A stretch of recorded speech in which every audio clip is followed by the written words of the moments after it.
I'm Fred Hall from DMM. I'm one of the sort of founder members of DMM, and I've been here ever since we started. And before that, I was with clog climbing, which is a blast from the past. I brought along today a few of my ice axes. It's not going to be a history lesson, it's just a bit of a dive into some of the things that people have invented and used through the years. I'm going to start with this, which is an Alpenstock. This one is from 1876 and it was owned by a French gentleman, and it's a very beautiful light shaft with a steel spike on the end and a chamois horn on the end. Obviously it would have been used as a walking stick. It would have also been used as a help up the hill by passing the end down and pulling people up. Obviously, shepherds would have used these things, and it's quite a natural thing that mountaineers would have had them. And down the length of the shaft, names of mountains and tours that its owner and it will have done, and they are branded into the shaft. And I actually have a branding iron that would have been used. This one says Chamonix. They would have put this in the fire and then burnt your achievement into the axe. So this thing has a lot of memories for its original user. The next axe I brought along is a very simple straight shaft axe. This one, very, very hard to date these. There's no maker's mark on this. This really could be anywhere from the sort of 30s to the 50s. It's either a child's or a lady's axe. It's quite small, it's very light. As you can see, it has what you will recognize as an ice axe head.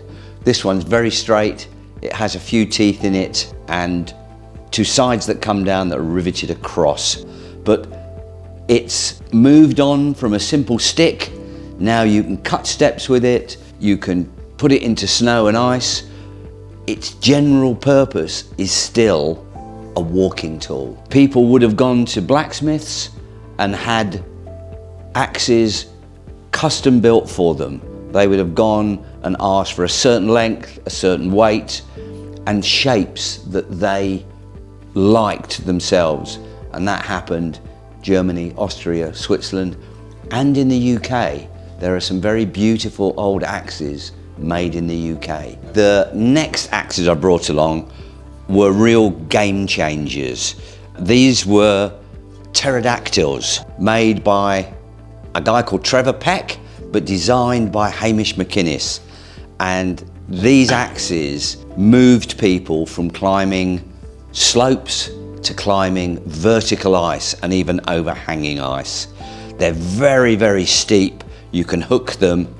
They are massively strong. They're agriculturally engineered. As Hamish was a Scotsman, and a very famous Scotsman, these axes were designed for his home territory. So this has a massive adze on it, and it's a wonderful thing for climbing Scottish turf and other semi-frozen substances. They just changed the whole face of ice climbing. Today, they would be deemed crude, heavy, and far too short. Also, incredibly painful to use because they were renowned for bashing your knuckles while you were climbing. The next axe I brought along is a clog vulture, which was clog's take on the pterodactyl. Slightly curved pick, it was much easier to get out, but it was still a very secure steep ice climbing axe. I probably made this one myself when I was at Clog. Clog was born in North Wales in the 60s, and some of the people who worked there were linked to the quarrying history of North Wales. In Llanberis itself, it was the biggest slate quarry in Europe, and in Clog, making axes, making crampons, and making pegs, we had the last blacksmith who ever worked in the quarry. He was a very, very good accomplished blacksmith, knew his trade really well. The next axe is a Chouinard Zero. You couldn't really show a group of axes without including this. It's a very beautiful axe.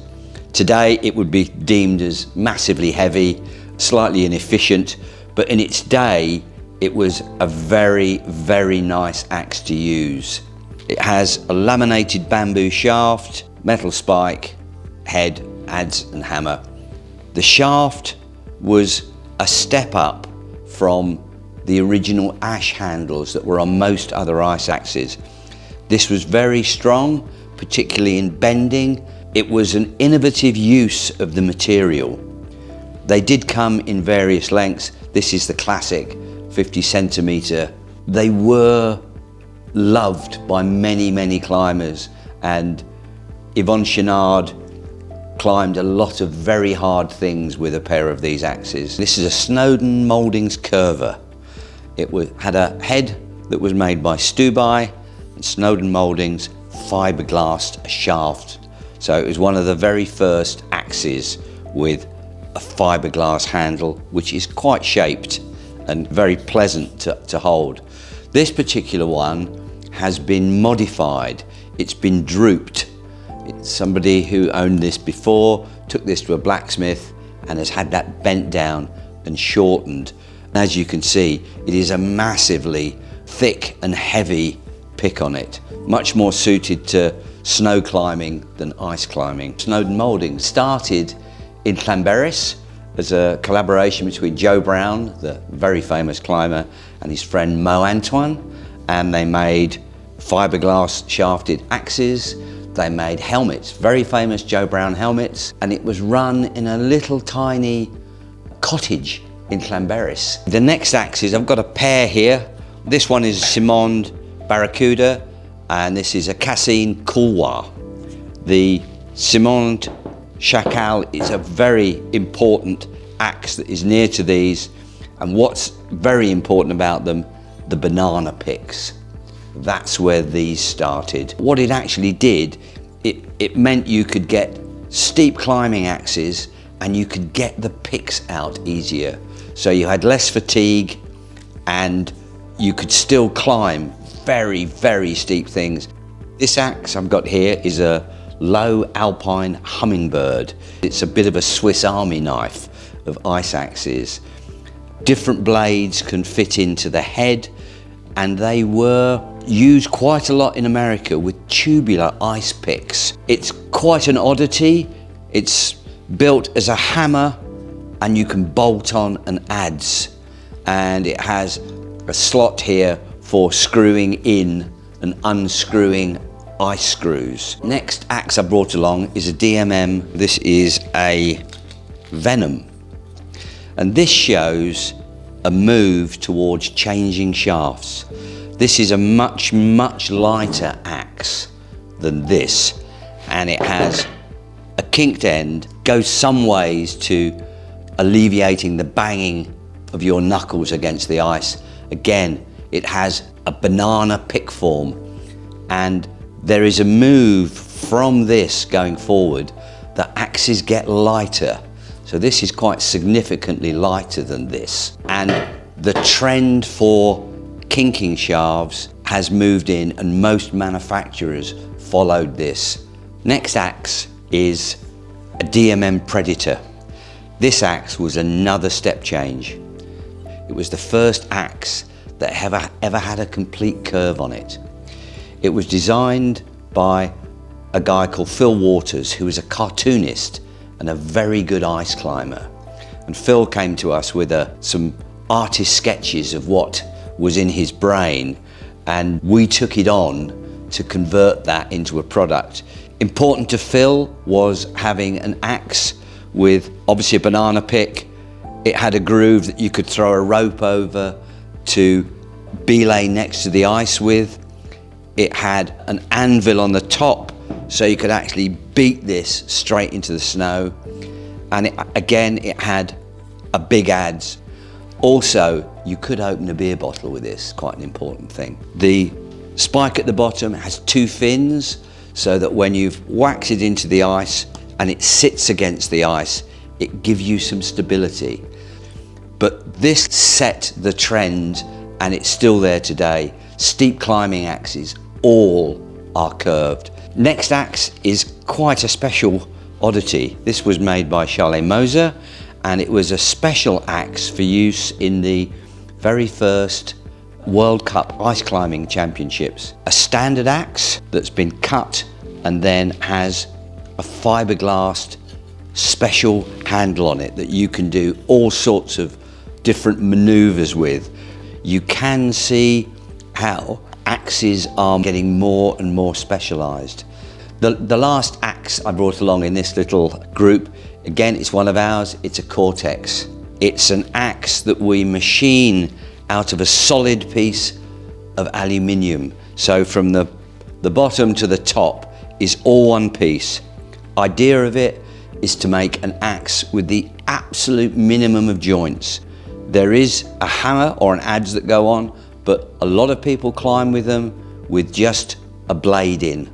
So this is in its stripped down version.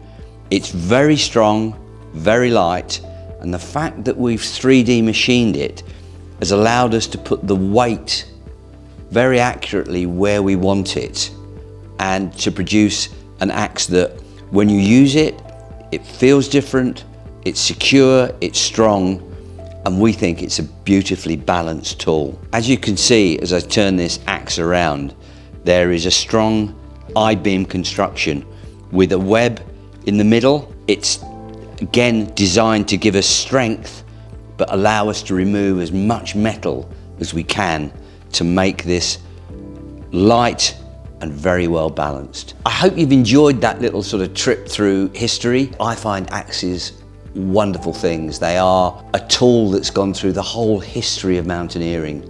They've adapted, changed, and will carry on doing that, I have no doubt. The progression of axes is fantastic.